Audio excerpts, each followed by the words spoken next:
Hello बच्चों, आज के टॉपिक में हम बात करने वाले अबाउट द एटॉमिक मॉडल्स के बारे में। तो क्लास 9 का बहुत ही इंपॉर्टेंट टॉपिक है, that is the structure of the atom. Atom का स्ट्रक्चर कैसे होता है। लास्ट लेक्चर में हमने बात की एटम्स एंड मॉलिक्यूल्स के बारे में, जिसमें हमने देखा था डाल्टन एटॉमिक थ्योरी, राइट। तो डाल्टन बाबा ने क्या बताया था? डाल्टन ने बताया था कि एटम क्या होते हैं। Atoms are indivisible and indestructible, एकदम छोटे छोटे होते हैं और वो इनडिस्ट्रक्टिबल होते हैं, राइट। और इनडिविजिबल होते हैं, मतलब वो डिविजिबल नहीं होते। लेकिन वो सच में सही है? नहीं है, क्योंकि इस चैप्टर में हम डिस्कस करने वाले बहुत ही इंपॉर्टेंट टॉपिक को, जिसे हम कहते हैं एटॉमिक मॉडल्स के बारे में। ठीक है, तो एटॉमिक मॉडल्स कौन से हम पढ़ने वाले स्ट्रक्चर ऑफ द एटम में क्लास 9 सीबीएसई का बहुत ही इंपॉर्टेंट टॉपिक है, क्योंकि 11th में भी ये टॉपिक आपको दिया है। तो इसमें हम सबसे पहले पढ़ने वाले हैं कि कैथोड रे एक्सपेरिमेंट, मतलब डिस्कवरी ऑफ इलेक्ट्रॉन्स। इलेक्ट्रॉन की डिस्कवरी किसने की? आपको भी पता है कि थॉमसन बाबा ने की है, राइट। जे थॉमसन ने डिस्कवर कर दिया किसको? इलेक्ट्रॉन्स को, with the help of cathode ray experiment, right. तो उसे हम डिस्कस करने वाले। उसके बाद हम डिस्कस करने वाले anode ray experiment. Anode ray experiment क्या होता है उसको हम डिस्कस करेंगे। एनोड मतलब पॉजिटिव होता है, तो डिस्कवरी ऑफ प्रोटॉन्स, राइट। तो डिस्कवरी ऑफ प्रोटॉन्स के बारे में हम डिस्कस करने वाले हैं, जिसे ई गोल्डस्टेन ने किया था। ठीक है, उसके बाद हम डिस्कस करने वाले हैं एटॉमिक मॉडल्स के बारे में एंड डिस्कवरी ऑफ न्यूट्रॉन। और न्यूट्रॉन की डिस्कवरी किसने की थी? जेम्स चार्विक ने कर दी थी, राइट। तो उसको हम डिस्कस करने वाले हैं और उसके बाद हम स्टार्ट करेंगे एटॉमिक मॉडल एक के बाद एक। ठीक है, तो सबसे पहले हम बात करते हैं कि डाल्टन एटॉमिक थ्योरी जो 1808 में आई थी बेटा, उसने क्या बताया था? डाल्टन ने बोला था कि atoms are indivisible and they are indestructible, मतलब एटम्स इतने छोटे होते कि वो इंडिविजिबल, मतलब वो डिवाइड नहीं कर सकते, राइट। लेकिन इस चैप्टर ने क्लियर हमें बता दिया कि एटम्स को हम डिवाइड कर सकते हैं सब एटॉमिक पार्टिकल्स में। और कौन से सब एटॉमिक पार्टिकल्स है? Proton, neutron, electrons, right. मतलब हर एक एटम के अंदर क्या होते हैं? तीन सब एटॉमिक पार्टिकल्स होते हैं। कौन से? Proton, neutron, electrons, right. तो ये मार्कर है, ये मार्कर भी क्या है? मैटर है। ये मैटर है मतलब इसके अंदर क्या है? एटम्स है। Millions of atoms are there. तो ये मिलियंस ऑफ एटम्स के अंदर क्या है बेटा? उसके न्यूक्लियस में प्रोटॉन्स है और उसके अराउंड में क्या है? इलेक्ट्रॉन्स है। सर प्रोटॉन बोले तो बेटा, प्रोटॉन मतलब पॉजिटिव चार्ज, इलेक्ट्रॉन मतलब नेगेटिव चार्ज, और न्यूट्रॉन क्या होते हैं? एक ऐसे पार्टिकल्स होते हैं, एक ऐसे एटम्स होते हैं कोई भी मैटर के अंदर, या ऐसा पार्टिकल होता है जो न्यूट्रल है, उसमें कोई चार्ज नहीं, लेकिन वो प्रेजेंट होता है हर एक एटम के अंदर। क्लियर है? तो let's begin with the first cathode ray experiment. ठीक है, तो कैथोड रे ट्यूब हमने यहाँ पे ली। ये कौन सी ट्यूब है बेटा? जिसे हम कैथोड ट्यूब बोलते हैं। कौन सी ट्यूब? Cathode tube. ठीक है, इसे किसने लाया था? इसे सबसे पहले डिस्कवर किया था विलियम क्रूक्स ने। किसने? विलियम क्रूक्स ने डिस्कवर किया था कैथोड रे एक्सपेरिमेंट को। ठीक है, मतलब कैथोड रे सबसे पहले विलियम क्रूक्स ने यूज किया, और उसके बाद उसको यूज किया किसने? जे थॉमसन ने, राइट। तो डिस्कवरी ऑफ इलेक्ट्रॉन कब हुई बेटा? 1897 में हुई। कब? 1897 में। किसने की? Discovery of electron by J Thomson. कौन? जे थॉमसन था जिसने क्या किया बेटा? इलेक्ट्रॉन की डिस्कवरी की। किसकी? इलेक्ट्रॉन की डिस्कवरी की। यहां तक क्लियर आपको? इस एक्सपेरिमेंट को हम क्या बोलते हैं? Cathode ray experiment. क्या बोलते हैं? Cathode ray experiment. देखो कैथोड रे एक्सपेरिमेंट है क्या। अब इसमें हम क्या करने वाले, देखो सबसे पहले हम यहाँ पे बैटरी यूज करेंगे, राइट। और यहाँ पे हम एक कैथोड रे ट्यूब लेते हैं। It is made up of glass, ये ग्लास से बनाई हमने, ओके। और इसमें हम दोनों साइड से दो रॉड लेने वाले हैं। ठीक है, अब दो रॉड, यहाँ पे हम एक रॉड लेने वाले हैं, यहाँ पे एक रॉड हम लेने वाले हैं, जिसे हम बोलेंगे क्या? एनोड। एनोड है ये, मतलब पॉजिटिवली चार्ज है। तो ये रॉड जो बना है बेटा आपने, एनोड बना है मतलब पॉजिटिवली चार्ज। ये जो रॉड है बेटा, ये आपको कौन सा है? कैथोड है। अब कैथोड क्या होता है बेटा? कैथोड होता है नेगेटिवली चार्ज। इसका मतलब ये नेगेटिव एंड है हमारा, और दूसरा कौन सा है? ये पॉजिटिव एंड है। क्योंकि एनोड क्या होता है हमेशा? एनोड हमेशा पॉजिटिव होता है और कैथोड हमेशा नेगेटिव होता है। यहाँ तक आपको क्लियर है? तो सबसे पहले विलियम क्रूक्स ने ये जो ट्यूब बनाई थी, ये ट्यूब कैसे बनाई थी बेटा? उसने उसने सर्किट को इसको ज्वाइन किया वायर को, और एक ग्लास ट्यूब ली और उसके अंदर दो साइड में दो रॉड फिट कर दी, एक कैथोड और एक एनोड। ठीक है, ये किसने किया था? विलियम क्रूक्स ने। ये ट्यूब बाद में ली जे थॉमसन ने, और थॉमसन ने बोला कि मैं इलेक्ट्रॉन को डिस्कवर करके दिखाता हूं। कैसे? तो देखो देखो बेटा, सबसे पहले थॉमसन ने क्या कर दिया, थॉमसन ने इसमें high amount of current pass किया, एकदम हाई अमाउंट ऑफ करंट इसमें पास कर दिया।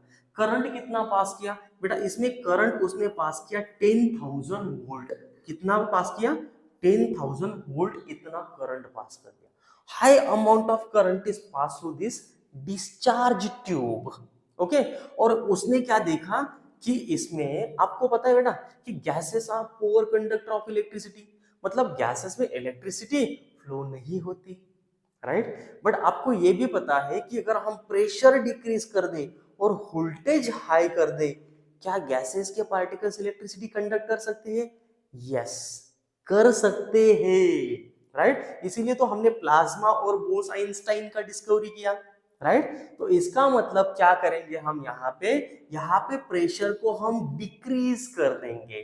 तो यहाँ पे थॉमसन बाबा ने देखा, जैसी प्रेशर थॉमसन बाबा ने यहाँ पे कितना कर दिया?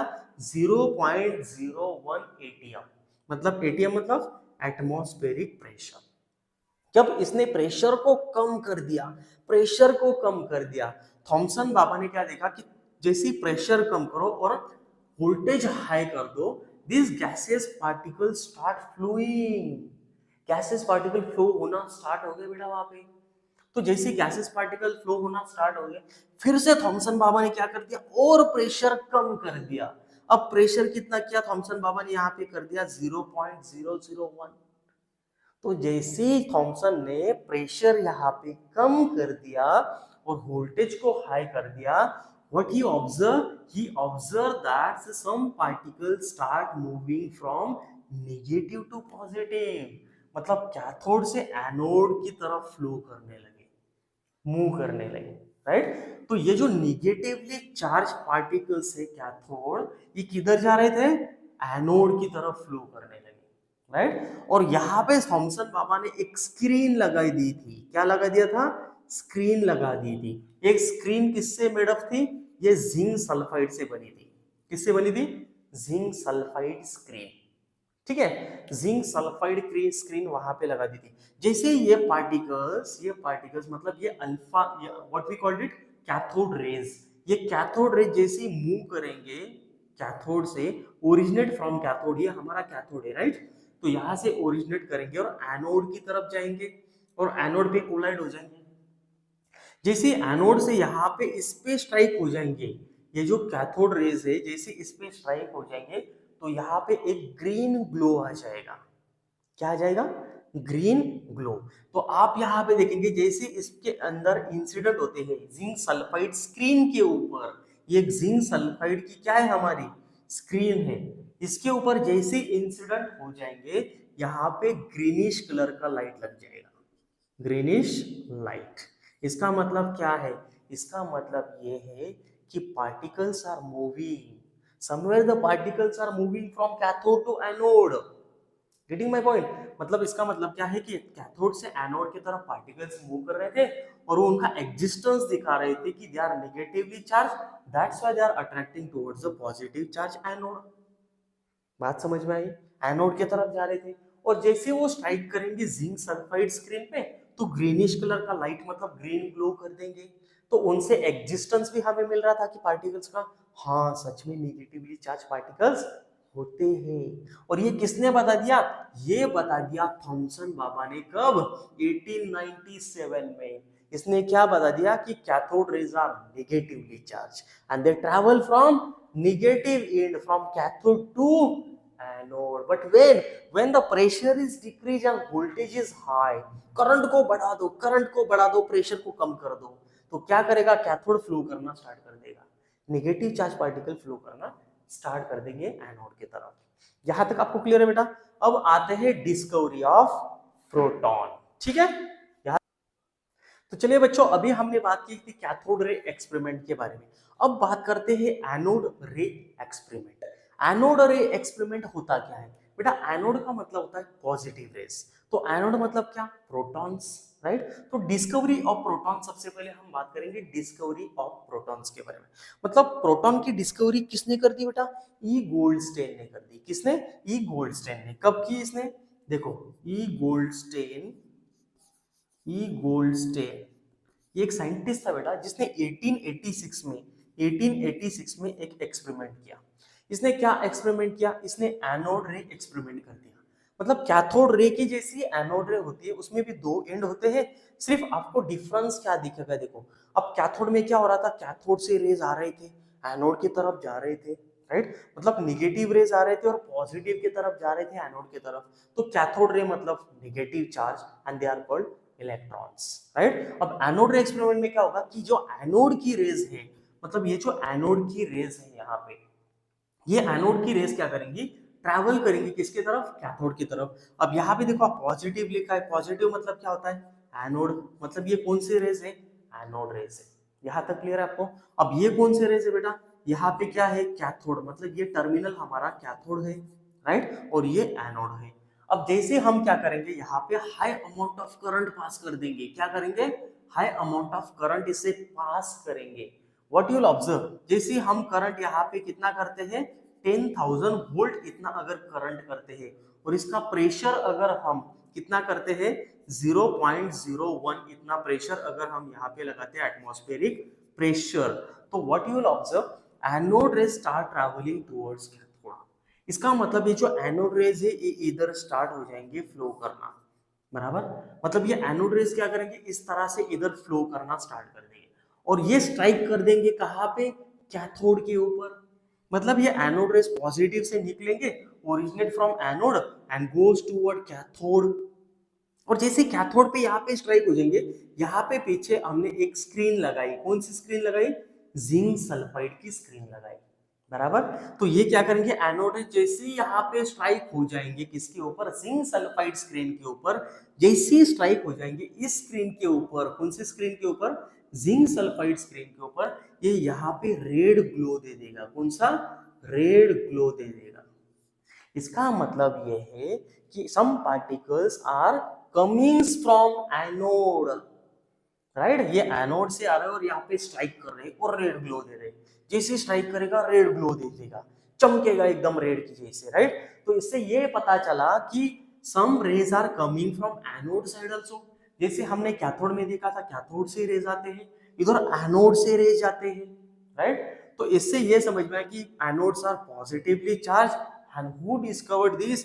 ई गोल्डस्टेन। ई गोल्डस्टेन ने बता दिया 1886 में कि some rays are anode rays and they are positively charged, और वही पॉजिटिव चार्ज एनोड रेज को हम बोलते हैं कैनल रेज। कौन से रेज बोलते हैं? Canal rays. कैनल रेज मतलब पॉजिटिवली चार्ज रेज, और इसे ही हम बोलते हैं प्रोटॉन्स। क्या बोलते हैं? प्रोटॉन। तो डिस्कवरी ऑफ प्रोटॉन कर दी बेटा गोल्डस्टेन बाबा ने, और इसे हम लिखते हैं P+। क्या लिखते हैं? P+ मतलब प्रोटॉन। तो डिस्कवरी ऑफ प्रोटॉन आपको क्लियर हो गई, एकदम इजीली बता दिया मैंने। ई गोल्डस्टेन ने किस तरह से बता दिया, एनोड से यहाँ पे रे आए कैथोड के ऊपर, और कैथोड से जब पीछे जाते हैं स्क्रीन के ऊपर तो रेड ग्लो देते हैं। मतलब डिस्कवरी ऑफ प्रोटॉन्स, क्योंकि ये पॉजिटिवली चार्ज है, अट्रैक्ट किधर हो रहे हैं? निगेटिवली चार्ज की तरफ। अब दो अट्रैक्ट कब होता है? ये पॉजिटिव है, ये निगेटिव है। अगर ये पॉजिटिव इसकी तरफ अट्रैक्ट होता है, मतलब क्या है? ये निगेटिव है, क्योंकि opposite charges attract each other, right, and same charges ripple each other. जो सेम चार्जेस अगर लेंगे तो क्या करेंगे? रिपल कर देंगे। जैसे कि ये दोनों मैग्नेट है, ये दोनों मैग्नेट है, इसका ये कौन सा पोल है? ये साउथ पोल है, और ये नॉर्थ पोल है इसका। तो ये दोनों क्या करेंगे? अट्रैक्ट करेंगे, बराबर।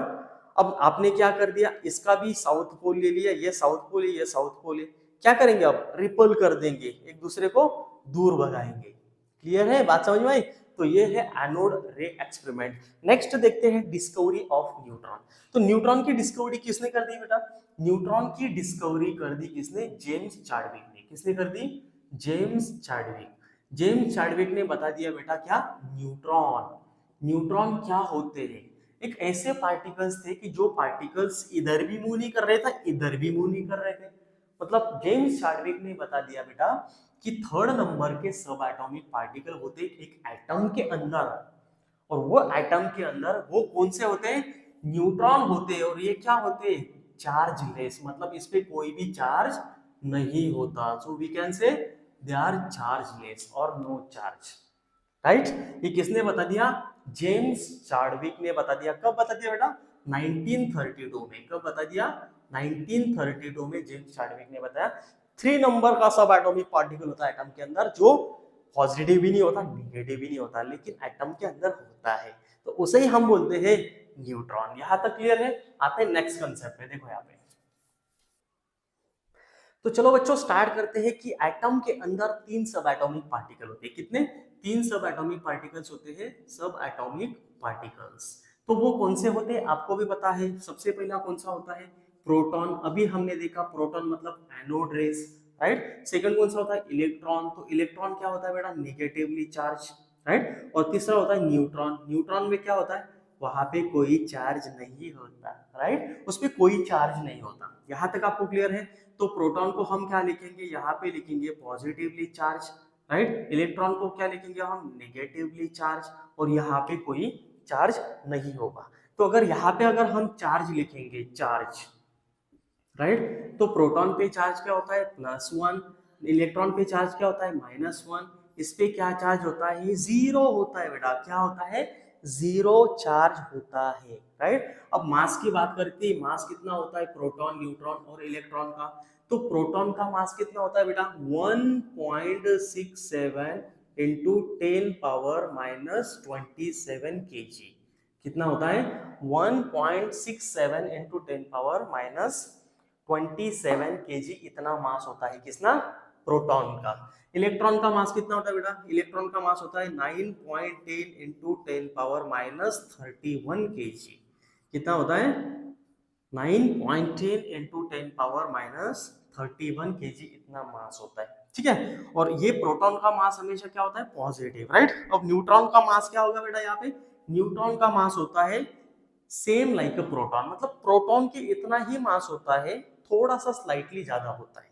क्या होता है, थोड़ा सा स्लाइटली ज्यादा होता है। इसका मतलब इसका मास जो है, इसका मास क्या है, 1.670 इंटू 10⁻⁻27, तो इसका मास है 1.673, ठीक है। तो इसका मतलब इसका मास थोड़ा सा क्या है, ज्यादा है, इंटू 10⁻⁻27 kg। लेकिन अप्रोक्सीमेटली दोनों का मास क्या है, सेम ही है, किसका, प्रोटॉन और न्यूट्रॉन का। इसीलिए तो हम बोलते हैं ना कि ये दोनों जो है प्रोटॉन और न्यूट्रॉन, ये कहाँ पे होते हैं, न्यूक्लियस में होते हैं। कहाँ पे होते हैं, न्यूक्लियस। तो एग्जिस्टेंस, अगर एग्जिस्टेंस की बात करेंगे, इसका एग्जिस्टेंस कहाँ पे है, तो आपको पता है कि प्रोटॉन्स कहाँ पे होते हैं, प्रोटॉन होते हैं बेटा न्यूक्लियस में। कहाँ पे होते हैं, न्यूक्लियस में। इलेक्ट्रॉन्स कहाँ पे होते हैं, इलेक्ट्रॉन्स होते हैं आउटर मोस्ट शेल्स में, मतलब ऑर्बिट्स में होते हैं, बाहर के ऑर्बिट्स में। एक एटम है, सपोज ये क्या है, न्यूक्लियस है, और उसके बाहर इस तरह से शेल्स है। एक एटम के अंदर यहाँ पे प्रोटॉन और न्यूट्रॉन होते हैं, और बाहर से क्या होंगे, इलेक्ट्रॉन्स। तो शेल्स में होते हैं इलेक्ट्रॉन्स, और न्यूट्रॉन कहाँ पे होते हैं बेटा, न्यूट्रॉन भी कहाँ पे होते हैं, न्यूक्लियस के अंदर ही होते हैं। मतलब प्रोटॉन और न्यूट्रॉन दोनों साथ में रहते हैं, क्योंकि न्यूट्रॉन पे कोई चार्ज ही नहीं है। यहां तक बात क्लियर है आपको, यहां तक क्लियर हो गया।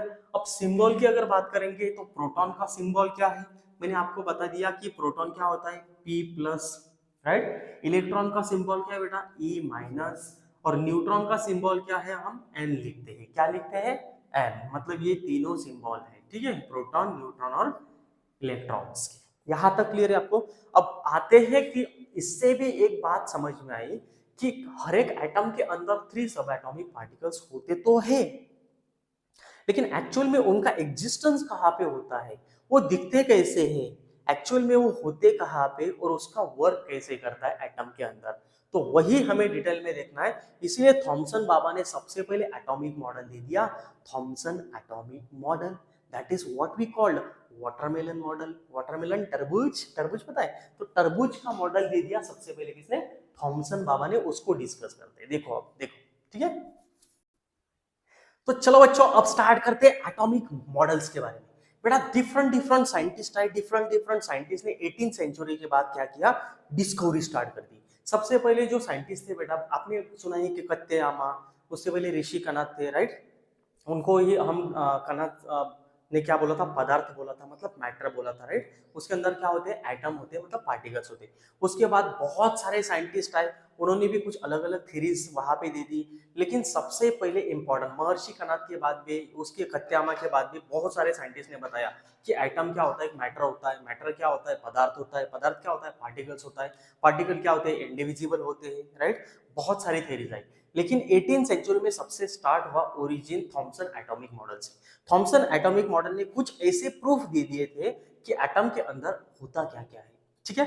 तो सबसे पहले हम बात करेंगे एटॉमिक मॉडल थॉमसन का, राइट। सो थॉमसन एटॉमिक मॉडल सबसे पहले दे दिया इसने कब, 1888 में, राइट। 1888 में थॉमसन बाबा ने क्या बोल दिया बेटा, थॉमसन बाबा ने बोल दिया कि atom is like a watermelon. क्या होता है बेटा, एटम एक वाटरमेलन के जैसे होता है। वाटरमेलन बोले तो, वाटरमेलन बोले तो क्या होता है बेटा, वाटरमेलन मतलब क्या, कि जिसके अंदर क्या होता है, रेड पार्ट होता है जो एडिबल पार्ट होता है, राइट, और ब्लैक सीड्स होते हैं जो कि नेगेटिवली चार्ज होते हैं, राइट।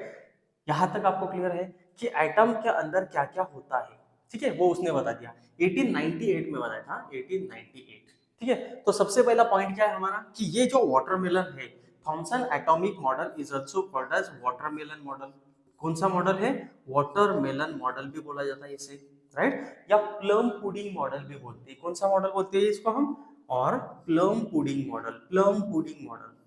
आपने देखा है कि केक के अंदर क्या होता है बेटा, केक के अंदर क्या होता है, आपने देखा है वहां पे बहुत सारे ड्राई फ्रूट्स होते हैं। तो वो ड्राई फ्रूट्स क्या है, वो ड्राई फ्रूट्स नेगेटिवली चार्ज है, और बाकी जो रिमेनिंग केक क्या है, पॉजिटिवली चार्ज है। तो प्लम पुडिंग मॉडल भी इसे बोला जाता है। तो let us see what is Thomson atomic model.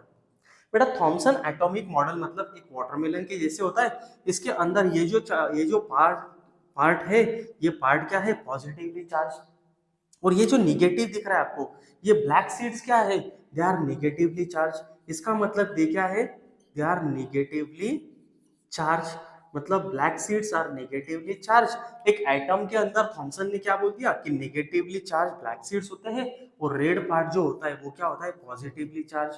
अब यहां तक आपको क्लियर है, मतलब थॉमसन ने बोल दिया क्या, an atom consist of positively charge sphere with negative charge embedded in. मतलब एक एटम के अंदर क्या होता है, पॉजिटिव चार्ज स्फीयर होता है, मतलब ये एटम क्या होता है, पॉजिटिव चार्ज स्फीयर होता है। और इसके अंदर क्या होते हैं, ब्लैक सीड्स होते हैं। ब्लैक सीड वाटरमेलन में देखा आपने, रेड एडिबल पार्ट होता है, तो रेड एडिबल पार्ट क्या होगा, पॉजिटिवली चार्ज।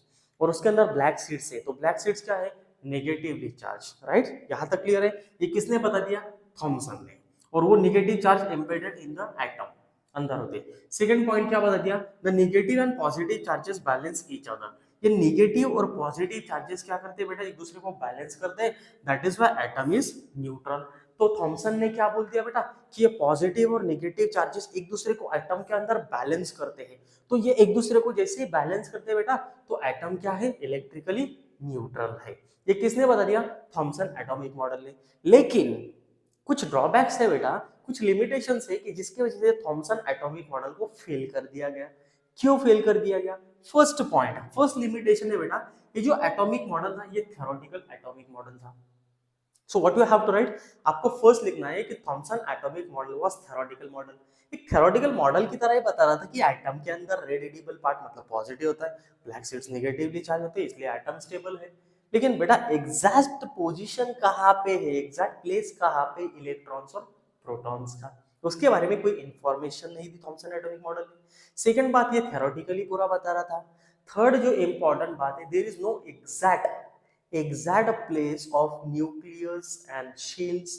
मतलब इसने न्यूक्लियस के बारे में कुछ नहीं बताया, इसने शेल्स के बारे में कुछ नहीं बताया, इसलिए थॉमसन एटॉमिक मॉडल को हमने क्या कर दिया, फेल कर दिया, राइट। थॉमसन एटॉमिक मॉडल को रिजेक्ट कर दिया, और न्यू एटॉमिक मॉडल लेके आए कौन, रुदरफोर्ड।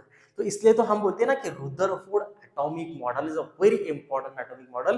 क्यों, क्योंकि रुदरफोर्ड ने न्यूक्लियस की डिस्कवरी कर दी। रुदरफोर्ड ने बता दिया कि इलेक्ट्रॉन्स न्यूक्लियस के अराउंड में घूमते हैं, तो उसे हम बोलते हैं शेल्स, राइट। सो रुदरफोर्ड एटॉमिक मॉडल को सोलर मॉडल भी बोला जाता है, राइट, क्योंकि सोलर सिस्टम में आपने देखा कि प्लैनेट्स सन के अराउंड में रिवॉल्विंग करते हैं। सेम उसी तरह से रुदरफोर्ड का एटॉमिक मॉडल है, उसे हम देखते हैं अभी। ठीक है, यहां तक क्लियर है आपको? Next point. तो चलो बच्चों हम स्टार्ट करते हैं रुदरफोर्ड एटॉमिक मॉडल को। बेटा रुदरफोर्ड एटॉमिक मॉडल बहुत ही इंपॉर्टेंट एटॉमिक मॉडल है। क्यों? क्योंकि रुदरफोर्ड एटॉमिक मॉडल ने कुछ ऐसी डिस्कवरी कर दी, कि सब एटॉमिक मॉडल फेल हो गए। मतलब यही एटॉमिक मॉडल इतना चला कि ये एटॉमिक मॉडल ने बहुत सारी बातें हमें बता दी। सबसे पहले क्या बता दिया? रुदरफोर्ड का एक्सपेरिमेंट को हम डिस्कस करेंगे सबसे पहले। रुदरफोर्ड एक्सपेरिमेंट क्या होता है देखो बेटा, रुदरफोर्ड ने यहाँ पे जो एक सोर्स लिया, ये अल्फा पार्टिकल का सोर्स लिया। कौन से पार्टिकल? Alpha particles. अब अल्फा पार्टिकल्स क्या होते हैं बेटा? पॉजिटिवली चार्ज होते हैं। क्या होते हैं? पॉजिटिवली चार्ज पार्टिकल्स होते हैं। ठीक है, तो यहाँ पे उसने एक सोर्स लिया अल्फा पार्टिकल्स का, जिससे अल्फा पार्टिकल्स निकलेंगे। ठीक है, अब ये कौन से होते? एक रेडियो एक्टिव एलिमेंट्स के होंगे, नहीं तो हेलियम एटम होंगे, मतलब हेलियम डबली बॉन्डेड एटम होंगे। मतलब एक पॉजिटिव रेज यहाँ से निकलेंगे और आगे यहाँ पे इस सल्फाइड पे, जिंक सल्फाइड स्क्रीन के ऊपर गिरेंगे। ठीक है, अब ये जो स्क्रीन है बेटा, ये कौन सी स्क्रीन है? ये जिंक सल्फाइड स्क्रीन है। कौन सी स्क्रीन है? Zinc sulphide screen. ठीक है, और यहाँ पे हमने एक मेटल फॉइल ली है, इसलिए तो हम बोलते हैं कि रुदरफोर्ड एटॉमिक मॉडल को हम क्या बोलते हैं? Gold foil experiment. क्या बोलते हैं? Gold foil experiment. इसके मतलब क्या है कि रुदरफोर्ड ने एक गोल्ड फॉइल ली थी। क्या ली थी? गोल्ड फॉइल, मतलब एकदम छोटी सी फॉइल ली थी। अब आपको क्वेश्चन पड़ा होगा कि रुदरफोर्ड ने गोल्ड फॉइल क्यों ली? Because gold is a highly malleable and ductile. इसका मतलब गोल्ड को हम जितना चाहिए उतना थीन बना सकते, छोटी बना सकते हैं। तो ये जो गोल्ड फॉइल रुदरफोर्ड ने ली थी, ये 1000 एटम्स के बराबर इतनी ली थी। मतलब 1000 एटम से बनाई थी गोल्ड फॉइल, एकदम छोटी। एटम बहुत छोटा होता है, आपको पता है, एटम एकदम छोटा होता है। तो 1000 एटम्स को हम जब जोड़ेंगे तो ये गोल्ड फॉइल बन जाएगी उससे। ठीक है, अब क्या इसने किया? सबसे पहले रुदरफोर्ड ने क्या कर दिया बेटा कि ये जो अल्फा पार्टिकल्स ये छोड़ दिए। किसके ऊपर? गोल्ड फॉइल के ऊपर। व्हाट यू ऑब्जर्व, तो पहले एक्सपेरिमेंट को समझते, उसके बाद ऑब्जर्वेशन को समझते, उसके बाद समरी, और उसके बाद हम कंक्लूजन को समझते रुदरफोर्ड के एटॉमिक मॉडल की। ठीक है, तो इसे हम क्या बोलेंगे बेटा? Gold foil experiment. क्या बोलेंगे? Gold foil experiment. अब गोल्ड फॉइल एक्सपेरिमेंट में क्या है देखो, when Rutherford bombard some alpha particles over gold foil. Rutherford ने ये अल्फा पार्टिकल्स ऐसे बम्बार्ड कर दिए गोल्ड फॉइल के ऊपर। तो उसने क्या देखा कि most of the alpha rays passes through gold foil. मतलब ऐसे रेज आ रहे थे और जा रहे थे, ऐसे आ रहे थे, जा रहे थे। मतलब most of the alpha particle passes through gold foil. Right, ये देखा किसने? रुदरफोर्ड ने। सेकंड उसका ऑब्जर्वेशन क्या था कि some of the alpha particles incident on gold foil and deviate with small angles. मतलब थोड़े से एंगल से वो डेविएट होते थे। फर्स्ट हमने क्या देखा कि most of the alpha particle passes through gold foil, सीधा आ रहा था और जा रहा था। सेकंड ऑब्जर्वेशन क्या था कि some of the rays deviate with small angles when they incident on gold foil. Gold foil के ऊपर जैसे गिरते थे तो थोड़ा सा डेविएट करके क्या होते थे? ऐसे निकल जाते थे। ठीक है, यहां तक क्लियर है? और थर्ड ऑब्जर्वेशन रुदरफोर्ड का क्या था बेटा? थर्ड ऑब्जर्वेशन रुदरफोर्ड का था कि वन रे इन 12,000, वन रे इन 12,000, कितने थाउजेंड में? 12,000 में। वन रे इन 12,000 बाउंस बैक। क्या कर रहा था? गोल्ड फॉइल के ऊपर वहां पे इंसिडेंट होके वैसे ही पीछे आ जाता था, मतलब वापस आ जाता था। इससे क्या समझ में, आपको क्या लग रहा है, क्या समझ में आया? इससे बेटा ये समझ में आया कि अगर रेज इसमें से पास हो रहे हैं, राइट, ये इसका ऑब्जर्वेशन था। ऑब्जर्वेशन क्या बताया मैंने? First point, most of the alpha particle passes through gold foil without any deviation. Second point क्या था? Some of the rays deviate with small angles from gold foil. और थर्ड क्या था? 1 in 12,000 bounce back from gold foil. मतलब एक रे bounce होता था बैक, कहां पे? वापस। क्लियर है? कंक्लूजन क्या निकला बेटा? कंक्लूजन ये निकला, what is the conclusion of Rutherford atomic model? Rutherford atomic model का कंक्लूजन ये था कि most of the part of the atom is empty. Most of the part of an atom is empty. क्यों क्यों empty था? क्योंकि आपको clearly यहाँ पे दिख रहा है, अगर यहाँ से सीधा अगर रेज निकल जा रहा है गोल्ड फॉइल से, इसका मतलब वहां पे कोई ऑब्स्ट्रक्शन नहीं है। बात समझ में आ रही? अब एक एग्जांपल मैं आपको बताता हूँ।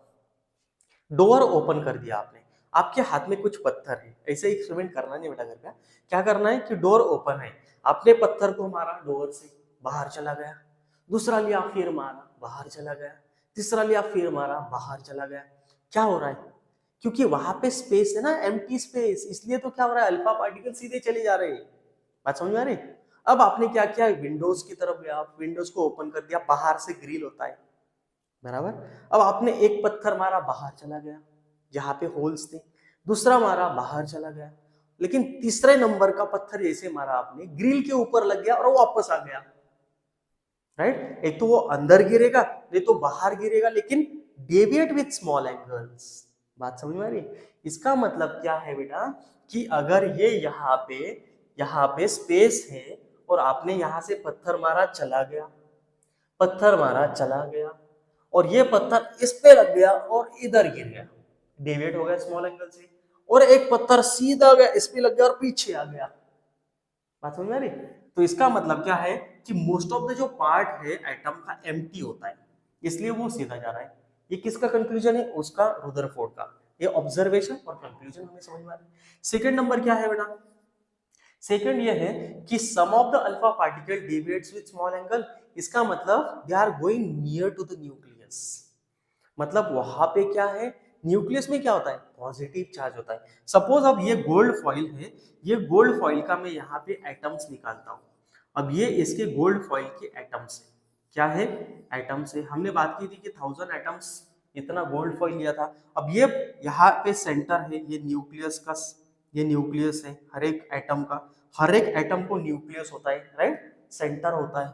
अब ये अल्फा पार्टिकल आया, सीधा चला गया, ये दूसरा अल्फा पार्टिकल आया, नजदीक में आया, सेंटर के नजदीक में, ये डेविएट हो गया। बात समझ में आ रही? तो इसका मतलब क्या है कि the some of the alpha particles going near to the nucleus, right. और थर्ड नंबर कंक्लूजन क्या है, some of the alpha particle bounce at the nucleus, मतलब यहाँ पे इंसिडेंट हो गए एंड बाउंस बैक। क्यों? क्योंकि यहाँ पे न्यूक्लियस में क्या होता है, न्यूक्लियस में होते हैं प्रोटॉन्स। प्रोटॉन क्या होते हैं, पॉजिटिवली चार्ज। अल्फा पार्टिकल्स क्या होते हैं, पॉजिटिवली चार्ज। तो दोनों साथ में आ जाएंगे तो क्या होगा, रिपल्शन होगा। जैसे रिपल्शन होगा, ये क्या करेंगे, अल्फा पार्टिकल्स पीछे चले जाएंगे। बात क्लियर है? यस और नो? तो इससे आपको क्लियर हो गया कि most of the part of the atom is empty. Some of the alpha rays deviates with small angle because of positive charge protons in the nucleus, right? And some of the alpha rays deviates with small angles because they are going near to the nucleus. Clear है यहाँ तक? Okay okay? अब देखते हैं पूरा detail में आगे क्या बताया रुदरफोर्ड ने। तो चलो बच्चों हम बात करते हैं अभी फीचर्स की। रुदरफोर्ड एटॉमिक मॉडल की फीचर्स कौन से? सबसे पहला फीचर्स क्या है, the atom consist of positively charge centre and what we called it nucleus. मतलब सबसे पहले रुदरफोर्ड ने क्या बता दिया बेटा, सबसे पहले रुदरफोर्ड ने बता दिया कि एटम के अंदर एक न्यूक्लियस होता है और ये न्यूक्लियस क्या होता है, पॉजिटिवली चार्ज, राइट। तो पॉजिटिवली चार्ज न्यूक्लियस होता है, ये किसने बता दिया, रुदरफोर्ड ने। सबसे पहले उसने बताया कि the atom consist of positively charge protons and what we called it nucleus. Second बताया उसने, most of the mass of the atom is concentrated in the nucleus. हर एक एटम का जो मास है बेटा किस पे डिपेंड है, उसके न्यूक्लियस पे डिपेंड है। क्योंकि न्यूक्लियस में क्या होता है, प्रोटॉन्स और इलेक्ट्रॉन्स होते हैं, राइट। क्या होते हैं, प्रोटॉन्स और इलेक्ट्रॉन्स। तो most of the mass of the atom is concentrated in the nucleus. मतलब हर एक एटम का मास उसके सेंटर में होता है, प्रोटॉन्स और न्यूट्रॉन्स वहां पे होते हैं। थर्ड नंबर उसने क्या बता दिया कि the size of the nucleus is very small as compare the size of the atom. मतलब न्यूक्लियस की साइज अगर एटम की साइज से कंपेयर करेंगे तो आपको क्या दिखेगा, क्या दिखेगा, the size of the atom is very high, मतलब bigger than the nucleus, right. तो एटम की साइज बहुत छोटी है comparatively the size of the atom. ये तीसरा फीचर था किसका, रुदरफोर्ड का। फोर्थ उसने क्या बताया कि negatively charge electrons are revolving in their orbits. मतलब जो इलेक्ट्रॉन से निगेटिवली चार्ज वो एक शेल्स में रिवॉल्यूशन करते हैं, ये एक्सेलरेशन यहाँ पे करते रहते हैं और ये इलेक्ट्रॉन्स यहाँ पे घूमते किसके अराउंड में, न्यूक्लियस के अराउंड में। यहाँ तक क्लियर है। तो रुदरफोर्ड एटॉमिक मॉडल को इसलिए हम बोलते हैं ये सोलर सिस्टम एटॉमिक मॉडल। क्यों बोलते हैं इसको सोलर सिस्टम, क्योंकि रुदरफोर्ड ने बताया कि प्लैनेट जिस तरह से रिवॉल्यूशन करते हैं सन के अराउंड में, उसी तरह से इलेक्ट्रॉन्स भी रिवॉल्यूशन करते हैं किसके अराउंड में, न्यूक्लियस के अराउंड में। यहां तक क्लियर है बेटा आपको। तो ये उसके फीचर्स थे। तो इलेक्ट्रॉन्स आर नॉट स्टेशनरी, ये भी बता दिया रुदरफोर्ड ने कि इलेक्ट्रॉन स्टेशनरी नहीं होते, वो कंटिन्यूअसली रिवॉल्यूशन करते रहते, मतलब कंटिन्यूअसली वहां पे घूमते रहते किसके अराउंड में, न्यूक्लियस के अराउंड में। ठीक है, तो यहां तक आपको क्लियर है कि electrons are negatively charge and protons are positively charge. तो एक्चुअल में रुदरफोर्ड का एटॉमिक मॉडल रिजेक्ट क्यों कर दिया, फिर क्यों कर दिया बेटा, इसका रीजन ये है। अब सुनो यहाँ पे, अब मैं यहाँ पे आपको बताता हूँ कि why Rutherford atomic model fail to explain. इसका ड्रॉबैक कौन सा है उसको देखते हैं। ड्रॉबैक कौन सा है रुदरफोर्ड एटॉमिक मॉडल का। सबसे पहला ड्रॉबैक है बेटा रुदरफोर्ड एटॉमिक मॉडल का, when electrons are revolving around the nucleus, जब इलेक्ट्रॉन्स न्यूक्लियस के अराउंड में मोशन में कंटिन्यूअसली घूमते रहेंगे, right. So electrons are what, electrons are charge species. ये क्या होते हैं, चार्ज स्पेसीज होते हैं। इसके ऊपर क्या होता है बेटा, इसके ऊपर होता है positive charge, sorry negative charge, electron के ऊपर negative charge, right. So when electrons are revolving in their particular orbits around the nucleus, right? So electron lose energy. एक सिंपल एग्जांपल मैं आपको बताता हूँ। We are charged species. क्यों? देखो बेटा, आपने सुबह खाना खाया, आप दौड़ रहे, कंटिन्यू दौड़ रहे, रनिंग कर रहे पूरे दिन भर के लिए, आपकी एनर्जी क्या हो गई, खत्म, राइट। आप फिर से खाना खाएंगे, you get again potential energy, आपको फिर से पोटेंशियल एनर्जी मिलेगी, फिर से आप दौड़ेंगे, काइनेटिक एनर्जी यूज करेंगे, मैं समझ रहे, फिर से एनर्जी खत्म हो जाएगी और आप क्या हो जाएंगे, फॉल डाउन, नीचे गिर जाएंगे, क्योंकि एनर्जी खत्म हो गई ना। तो इलेक्ट्रॉन्स पे भी निगेटिव चार्ज होता है, इसका मतलब चार्ज स्पेसिस है, इस पे चार्ज होता है, इसलिए electrons are continuously revolving around the nucleus and they lose their energy. और जैसे इलेक्ट्रॉन बेटा यहाँ पे घूम रहा है, घूम रहा है, घूम रहा है, कंटिन्यूअसली यहाँ पे घूम रहा है इलेक्ट्रॉन, जैसे इसकी एनर्जी खत्म हो जाएगी बेटा, तो electron fall into the nucleus. जैसे इलेक्ट्रॉन की एनर्जी खत्म हो जाएगी, इलेक्ट्रॉन न्यूक्लियस के अंदर गिर जाएगा and atom will be unstable, but it never happen because we know atom is somewhere electrically neutral. Atom हमेशा स्टेबल होता है, न्यूट्रल होता है, इलेक्ट्रॉन्स कभी भी न्यूक्लियस में जंप नहीं करते। तो इसका एक्सप्लेनेशन रुदरफोर्ड नहीं दे पाया। Rutherford could not explain why electron never goes into the nucleus, why electron never fall into the nucleus. If electrons are negatively charged and they are revolving around the nucleus, they lose their complete energy after some time and they fall into the nucleus, but it never happen because atom is stable, right? अब उसने ये नहीं बताया। Planets की अगर बात करेंगे, planets are अनचार्ज। जो प्लैनेट्स होते हैं बेटा, प्लैनेट्स को कोई एनर्जी की जरूरत नहीं है, प्लैनेट्स आर अनचार्ज, वो अनचार्ज होते हैं, वो कंटिन्यूअसली घूमते रहते हैं रिवॉल्यूशन में। आपने कभी ऐसे सुना है कि जुपिटर ने मार्स पे जंप कर दिया, मार्स ने सैटर्न पे जंप कर दिया? Is it possible? नो। क्यों? क्योंकि वो अनचार्ज होते हैं, तो उनको एनर्जी की जरूरत नहीं होती, राइट। लेकिन इलेक्ट्रॉन्स आर नेगेटिवली चार्ज, तो इसको एनर्जी की जरूरत है। अगर एनर्जी नहीं मिलेगी तो ये जंप कर देगा, ठीक है। अगर इलेक्ट्रॉन जंप करेगा तो एटम विल बी अनस्टेबल। तो एटम अगर अनस्टेबल हो जाएगा, लेकिन ऐसी कभी होता नहीं, एटम हमेशा स्टेबल रहता है। So Rutherford could not explain that thing, इसलिए रुदरफोर्ड एटॉमिक मॉडल को रिजेक्ट कर दिया गया। क्यों? He could not explain the stability of atom and the existence of electrons and protons. क्यों electron never jump into the nucleus? तो इसका explanation दे दिया किसने? Bohr's atomic model. बोर बाबा आ गया और उसने बता दिया, अरे बेटा एटम तो स्टेबल होता है, electron never jump into the nucleus. Why? मैं बताता हूं, देखो आगे। तो चलो बच्चों स्टार्ट करते हैं नील बोर का एटॉमिक मॉडल। नील बोर कौन था बेटा? एक साइंटिस्ट था जिसने बताया 1912 में कब बताया? 1912 में बता दिया कि बोर्स एटॉमिक मॉडल होता क्या है। तो बोर बाबा ने क्या बता दिया? बोर्स ने बता दिया बेटा कि एटॉमिक मॉडल जो है, एटम कैसे स्टेबल होता है बेटा, कैसे स्टेबल होता है कि इलेक्ट्रॉन्स क्या करते हैं, न्यूक्लियस के अराउंड में रिवॉल्यूशन करते हैं। क्या करते हैं? न्यूक्लियस के अराउंड में रिवॉल्यूशन करते हैं। मतलब ये हमारा न्यूक्लियस है, इसके अंदर प्रोटॉन्स होते हैं और न्यूट्रॉन्स होते हैं, और इलेक्ट्रॉन्स कहाँ होते हैं? इलेक्ट्रॉन्स यहाँ होते हैं। शेल्स के अंदर इलेक्ट्रॉन्स होते हैं, शेल्स के अंदर इलेक्ट्रॉन्स होते हैं। तो टोन दो पोस्टुलेट से, यहाँ पे टू पोस्टुलेट से बोर्स एटॉमिक मॉडल के। फर्स्ट पोस्टुलेट क्या है बेटा? When electrons are revolving in their particular orbit they are called discrete orbit. कौन से ऑर्बिट? डिस्क्रीट ऑर्बिट बोला जाता है इसे। मतलब इलेक्ट्रॉन जिसमें रिवॉल्यूशन करते हैं उसे हम क्या बोलते हैं? डिस्क्रीट ऑर्बिट बोलते हैं। क्या बोलते हैं? Discrete orbit. And protons are present at the centre of the atom. मतलब प्रोटॉन्स क्या होते हैं? न्यूक्लियस में होते हैं। इलेक्ट्रॉन्स कहाँ पे होते हैं? डिस्क्रीट ऑर्बिट में कंटिन्यूअसली रिवॉल्यूशन करते हैं, राइट। तो बोर्स एटॉमिक मॉडल ने कैसे बता दिया कि एटम स्टेबल है? तो देखो बेटा, एटम के अराउंड में, मतलब न्यूक्लियस के अराउंड में शेल्स होते हैं। कितने शेल्स होते हैं? 4 शेल होते हैं, KLMN। ये 4 शेल्स होते हैं, राइट। तो ये 4 शेल्स को मैं यहाँ पे लिखता हूँ KLMN।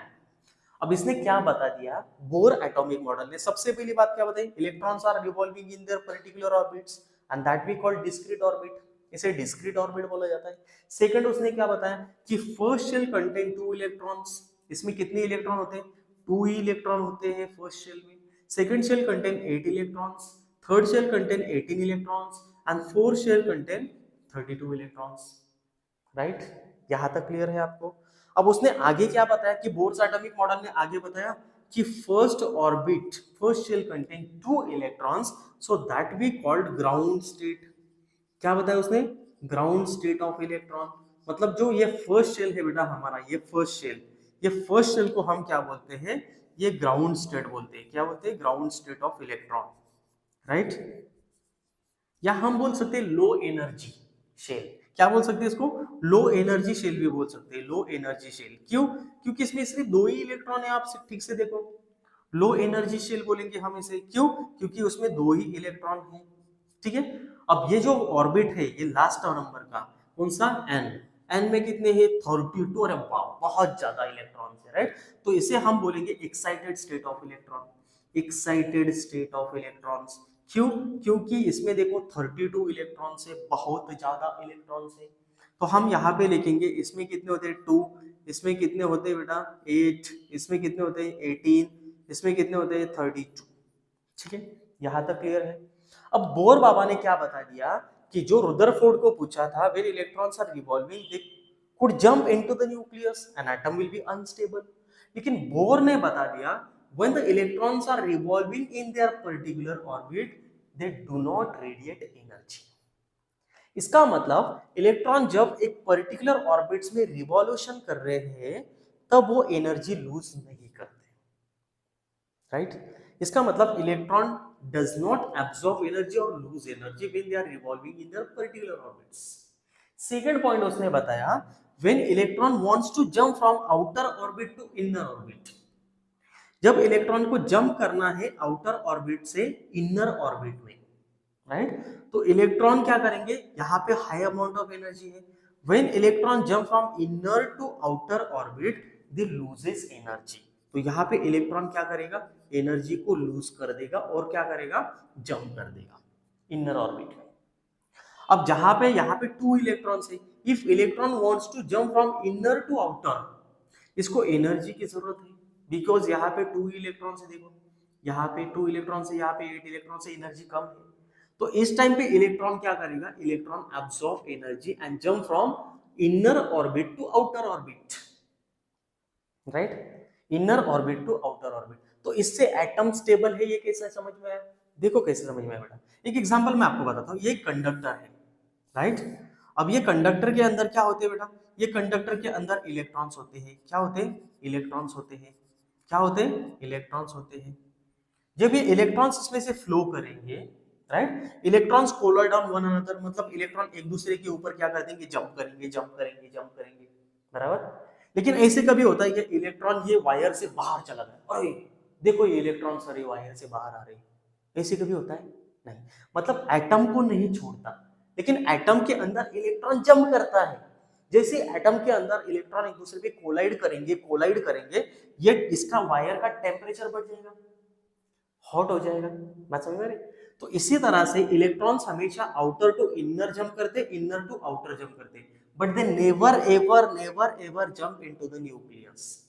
इलेक्ट्रॉन न्यूक्लियस में कभी जंप नहीं करते, बिकॉज कोई भी एलिमेंट का एटॉमिक नंबर क्या होता है, the number of protons which is equal to the electrons. Neutral atom, right? जितने प्रोटॉन्स होंगे उतने इलेक्ट्रॉन्स होंगे। जैसे कि सोडियम का एटॉमिक नंबर है 11, उसका एटॉमिक नंबर है 11, कितने प्रोटॉन्स है, 11 प्रोटॉन इन द न्यूक्लियस। और बाहर कितने इलेक्ट्रॉन्स है, 11 इलेक्ट्रॉन्स है। तो 11 11 दोनों की पावर सेम है। इलेक्ट्रॉन्स के न्यूक्लियस में जा सकते हैं, नहीं जा सकते। प्रोटॉन भी बोलेंगे चल हट, चल आगे चल तू, राइट? मतलब ये एटम क्या होगा, स्टेबल। बात समझ में आई बेटा? एकदम सिंपल भाषा में बता दिया आपने, राइट? तो रुदरफोर्ड एटॉमिक मॉडल का पूरा एक्सप्लेनेशन बोर एटॉमिक मॉडल और बोर-बरी कंसेप्ट ने दिया है। इसे हम बोलते हैं बोर-बरी कंसेप्ट। ये बोर-बरी कंसेप्ट कैसे यूज करते हैं, हम यहाँ पे फॉर्मूला यूज करते हैं 2n²।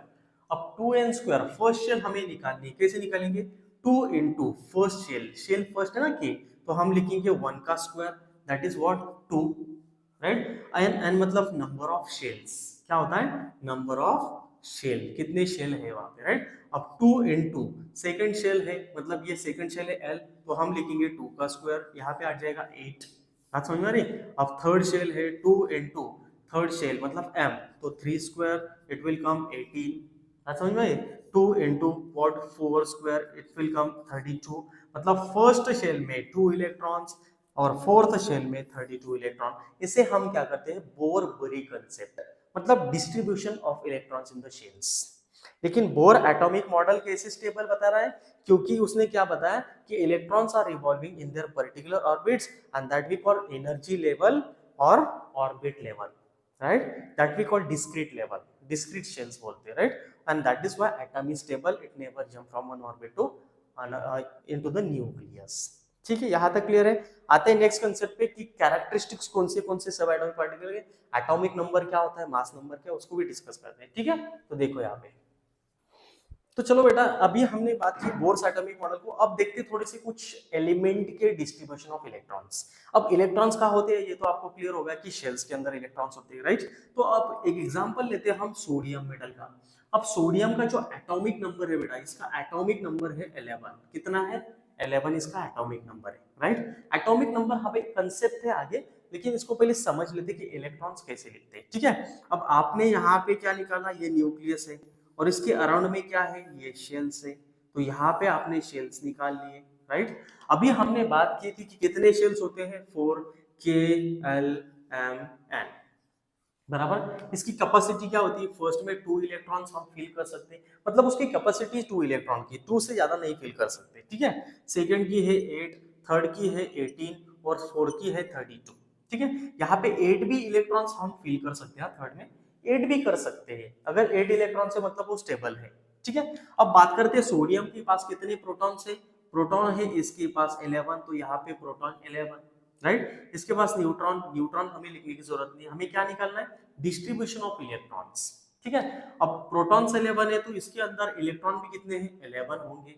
तो हम फर्स्ट में कितने पुट करेंगे, फर्स्ट में करेंगे 2, क्योंकि 2 कैपेसिटी है। बचे कितने, देखो 9 बचे, तो यहाँ पे करेंगे 8, राइट? तो कितने हो गए, 2 और 8 10, बचा कितना 1, तो यहाँ पे 1 डाल देंगे M में। बात समझ में आई? कितना सिंपल है देखो। तो फर्स्ट शेल कौन सा है, K, सेकंड कौन सा है L, थर्ड कौन सा है M। ये सोडियम एटम का निकाल रहे हैं। ठीक है, तो सोडियम के 3 शेल है, फर्स्ट में कितने इलेक्ट्रॉन है बेटा, 2, तो यहाँ पे हम 2 इलेक्ट्रॉन निकालेंगे डॉट से। सेकंड में कितने हैं, 8, जितने 11 इसका एटॉमिक नंबर है उतने इलेक्ट्रॉन है, मतलब 8 and 2 10 and 1 11, तो हमें 11 निकालना पड़ेगा। ठीक है, तो सेकंड में कितने हैं, 8, तो 8 निकालेंगे, ये 2, ये 4, ये 6 और ये 8, बराबर। अब लास्ट में कितना है, 1, तो यहाँ पे सिर्फ आपको 1 निकालना है, इस तरह से। क्लियर हो गया बेटा? एकदम सिंपल है, बहुत ही इजी है। ठीक है, नेक्स्ट निकालते हैं बताओ कौन सा निकालना है, एकदम इजी, आपको जो लगेगा वो निकालो पहले। हाँ ठीक है, क्लोरीन का निकालते हैं। कौन सा निकालते हैं? क्लोरीन का। अब क्लोरीन का एटॉमिक नंबर क्या है? क्लोरीन का एटॉमिक नंबर है 17। Cl मतलब क्लोरीन, 17 एटॉमिक नंबर है। अब आप क्या करेंगे, ऐसे इलेक्ट्रॉन फिल करने, फर्स्ट में कितने 2, सेकंड की कैपेसिटी 8 है तो 8 फिल करेंगे, 8 और 2 हो गए 10, बाकी कितने 7, तो हो गए 17, राइट, हो गए 17, ये 10 और ये 7 17। अब यहाँ पे शेल्स निकालेंगे, ये न्यूक्लियस, ये फर्स्ट शेल, ये सेकंड शेल और ये थर्ड शेल, राइट। अब यहाँ पे फर्स्ट में कितने निकालेंगे आप? 2 इलेक्ट्रॉन, यहाँ पे इसमें 8 इलेक्ट्रॉन, ये 8 इलेक्ट्रॉन, 2 4 6 और ये 8, ठीक है। और इसमें 7 इलेक्ट्रॉन है तो इसमें 7 निकालेंगे, 2 4, ये 6 और ये 7। तो फर्स्ट कौन सा? K L N M, right. First है के, सेकंड है एल, थर्ड है एम। यहाँ तक क्लियर है आपको बेटा? ये डिस्ट्रीब्यूशन ऑफ इलेक्ट्रॉन्स बोलते हैं। क्या बोलते हैं? Distribution of electrons. एक अनदर एग्जांपल लेते हैं, थोड़ा सा हार्ड लेते हैं, आपके लिए थोड़ा सा हार्ड ही होगा, ठीक है। तो कैल्शियम का लेते हैं। कौन सा? कैल्शियम का। अब कैल्शियम का एटॉमिक नंबर क्या है बेटा? कैल्शियम का एटॉमिक नंबर है 20। क्या है? 20।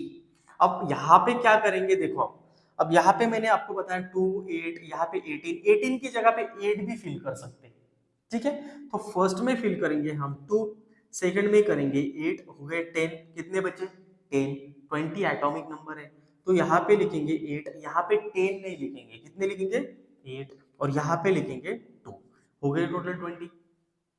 बात समझ में आई? ठीक है। अब यहाँ पे निकालेंगे इलेक्ट्रॉन्स, कैसे निकालेंगे? ये है न्यूक्लियस, ये है शेल, ये है दूसरी, ये है तीसरी शेल और ये है फोर्थ शेल। अरे बाप रे, अब ये इसमें 2 इलेक्ट्रॉन्स, यहाँ पे 2 इलेक्ट्रॉन्स, यहाँ पे 8 तो ये 2, ये 4 और ये 6 और ये 8। इसमें 8 इलेक्ट्रॉन है, ये 2, ये 4, ये 6 और ये 8 इलेक्ट्रॉन्स। इसमें 2 है, ये 1, ये 2। अब इसको नाम देंगे के एल एम एन। ये हो गई किसके? Distribution of electron of calcium. इस तरह से आपको निकालने पड़ते हैं डिस्ट्रीब्यूशन ऑफ इलेक्ट्रॉन्स। आते हैं नेक्स्ट कंसेप्ट पे, देखो एटॉमिक नंबर क्या होता है। तो चलो बच्चों स्टार्ट करते हैं। एटॉमिक नंबर और एटॉमिक मास नंबर बहुत ही सिंपल है। आपने एलिमेंट्स के सिंबल तो पढ़े हैं एटम्स एंड मॉलिक्यूल्स में, अब एटॉमिक नंबर और मास नंबर को भी समझ लेते हैं कि एक्चुअल में होता क्या है, ठीक है। तो सबसे पहले हम बात करेंगे एटॉमिक नंबर मतलब क्या होता है। एटॉमिक नंबर को डिनोट करते हैं बेटा जेड से। क्या? जेड से डिनोट किया जाता है। तो एटॉमिक नंबर क्या होता है? The number of protons, the number of protons present in the nucleus. कहाँ पे? प्रेजेंट इन द न्यूक्लियस, मतलब number of protons present in the nucleus, इसे बोलते हैं हम क्या? Atomic number. कोई भी जो एटम है उसके अंदर कितने प्रोटॉन्स प्रेजेंट है न्यूक्लियस में, उसे एटॉमिक नंबर बोला जाता है। जैसे कि बात करेंगे हम यहाँ पे कार्बन की। अब कार्बन का एटॉमिक नंबर क्या है? 6 है। इसका मतलब उसके न्यूक्लियस में कितने प्रोटॉन्स है? 6 प्रोटॉन है। सिंपल सी बात है, देखो यहाँ पे न्यूक्लियस है और ये शेल्स है, इसका एटॉमिक नंबर 6 है, इसका मतलब प्रोटॉन कितने हैं? 6 है उसकी न्यूक्लियस है, राइट। तो एटॉमिक नंबर क्या लिखते हैं हम? एटॉमिक नंबर मतलब Z, कैपिटल Z मतलब atomic number is equal to number of protons और इलेक्ट्रॉन्स। अब अभी हमने बात की थी किसकी? कार्बन की। अब कार्बन का एटॉमिक नंबर 6 है, इसका मतलब 6 प्रोटॉन है यहाँ पे, राइट। और इलेक्ट्रॉन्स कितने हैं? 6 ही होंगे। अभी इसके शेल कितने निकालेंगे? के एल, मतलब 2 शेल निकलते हैं के एल। फर्स्ट की कैपेसिटी कितनी है? 2, सेकंड की कितनी है? 8 है, लेकिन हमें यहाँ पे एटॉमिक नंबर 6 है तो 2,4 मतलब टोटल 6 इलेक्ट्रॉन, राइट। तो फर्स्ट में कितने इलेक्ट्रॉन? ये 2 इलेक्ट्रॉन। सेकंड में कितने इलेक्ट्रॉन? 4 electrons, right. तो ये इसका एटॉमिक नंबर क्या है? Number of protons present in the nucleus और number of electrons in the neutral atom. Neutral atom बता रहा हूं मैं। न्यूट्रल एटम बोले तो क्या होता है बेटा? देखो सोडियम को मैं यहाँ पे लिखता हूँ Na और यहाँ पे लिखता हूँ Na+। अब एटॉमिक नंबर के लिए कौन सा कंसिडर करेंगे? हम ये कंसिडर करेंगे, ये नहीं करेंगे, ये गलत है अगर करेंगे तो। क्यों? क्योंकि ये सोडियम एटम है और ये सोडियम आयन है, दोनों में फर्क क्या है? इसका इलेक्ट्रॉनिक अगर लिखेंगे तो 2,8,1 आता है। इसका मतलब इसके अंदर टोटल प्रोटॉन से 11, इसके अंदर टोटल इलेक्ट्रॉन से 11, अगर इसकी बात करेंगे Na+ की, तो इसके अंदर टोटल प्रोटॉन तो 11 है, लेकिन इसके अंदर इलेक्ट्रॉन कितने हैं? 10 ही है। क्यों? इसके ऊपर पॉजिटिव चार्ज है। पॉजिटिव चार्ज कब आता है? जब मेटल इलेक्ट्रॉन देता है, और जब उसने इलेक्ट्रॉन दे दिया उसके ऊपर पॉजिटिव चार्ज आ गया।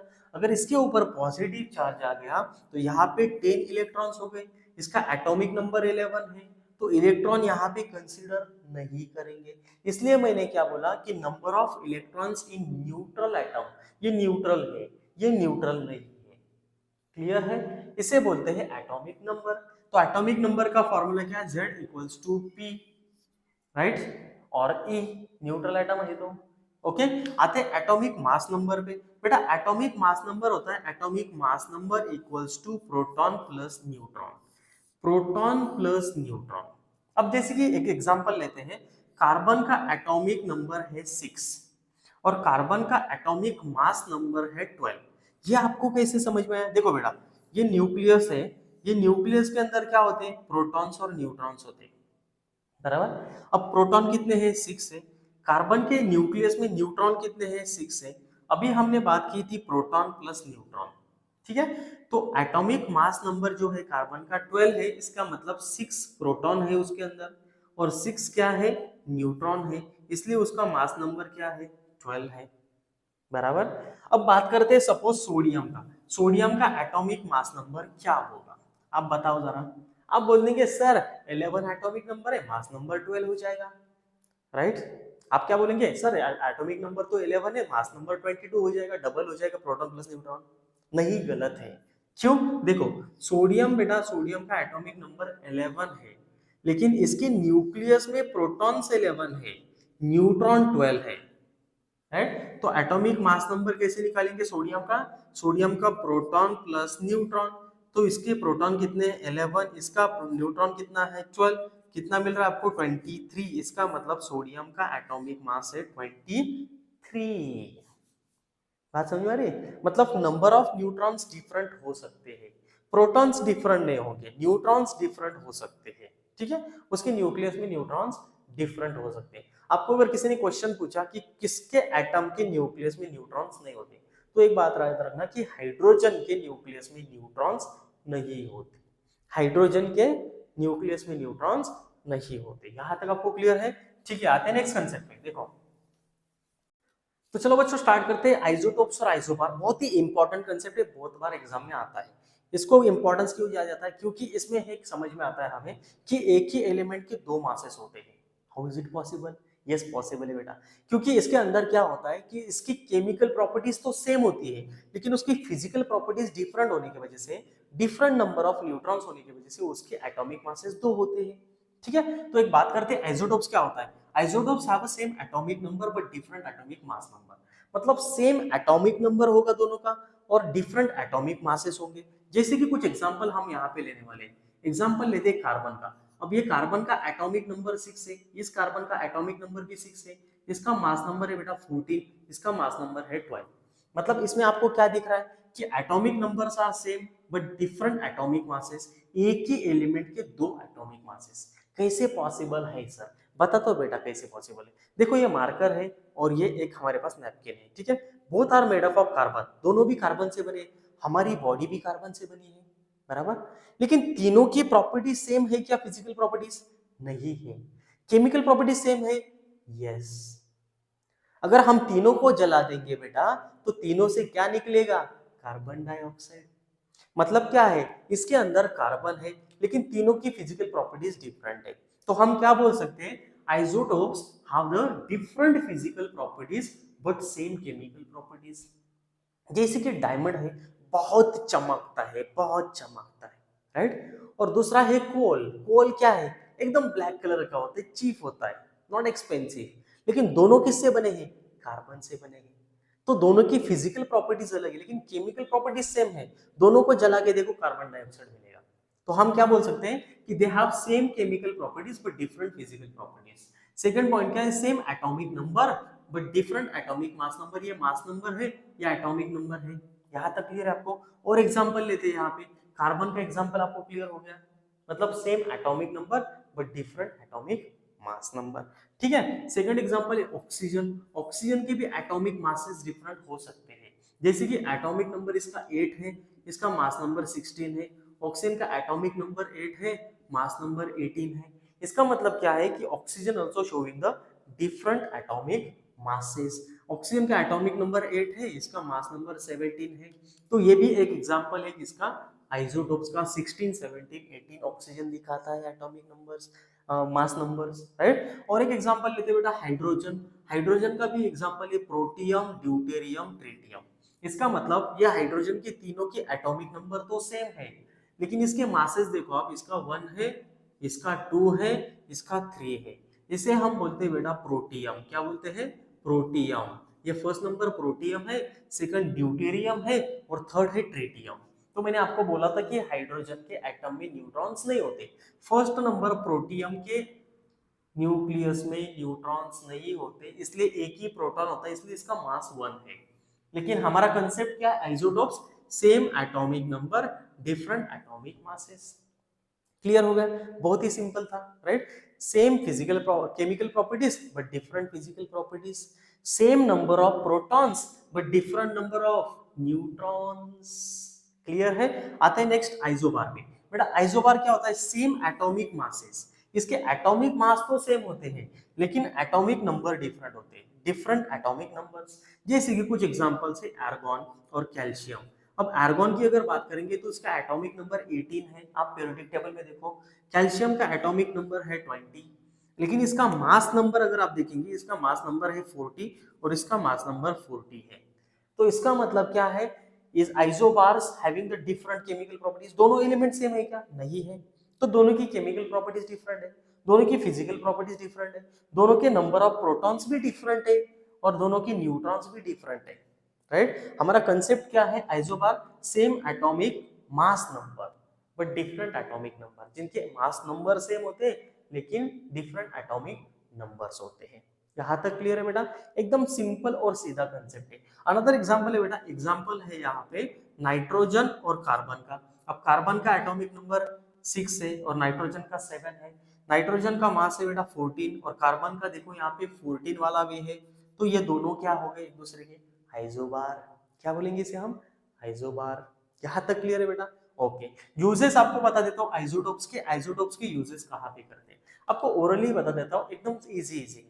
सबसे पहले बेटा आयोडीन यूज करते हैं। आयोडीन एक आइसोटोप है जिसे हम यूज करते हैं for the treatment of cancer. किसके ट्रीटमेंट के लिए यूज करते हैं बेटा, कैंसर के ट्रीटमेंट के लिए आयोडीन का यूज किया जाता है। सेकंड बेटा आइसोटोप है carbon. Carbon is use for the carbon dating method. Carbon dating method मतलब क्या, एक कोई बहुत साल पहले एक आदमी मरा है, अगर उसका एज निकालना है, उसके डीएनए निकालने हैं, तो हम वहां पे यूज करते हैं carbon dating method, that is carbon as a isotope. ये आइसोटोप की यूजेस बता रहा हूं मैं आपको, ठीक है। थर्ड नंबर बेटा हम यूज करते हैं आयोडीन, मैंने आयोडीन का बताया आपको। और यूज करते हैं हम रेडियम। रेडियम बेटा यूज करते हैं एक किसमें, न्यूक्लियर रिएक्टर्स में, मतलब न्यूक्लियर रिएक्टर्स में वो आइसोटोप्स को हम यूज करते हैं। So there are many isotopes are there. Chlorine है, क्लोरीन को भी हम यूज करते हैं बेटा, तो chlorine is also very important, right. Iron use करते हैं बेटा, आयरन यूज करते हैं एनीमिया के लिए। एनीमिया क्या होता है बेटा, एक डिसीज होता है जिससे हम डिटेक्ट करने के लिए आयरन को यूज करते हैं, आयरन 59 को। यहाँ तक क्लियर है। कोबाल्ट इज आल्सो यूज बेटा, cobalt is use for the treatment of cancer.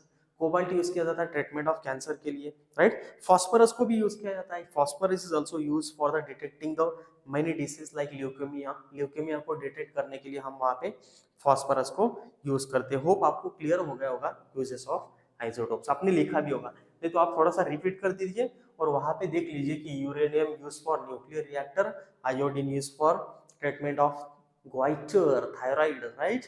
और अब क्या बताया मैंने आपको, chlorine is also use their, right. Phosphorus use करते हैं, आयरन यूज करते हैं, ठीक है।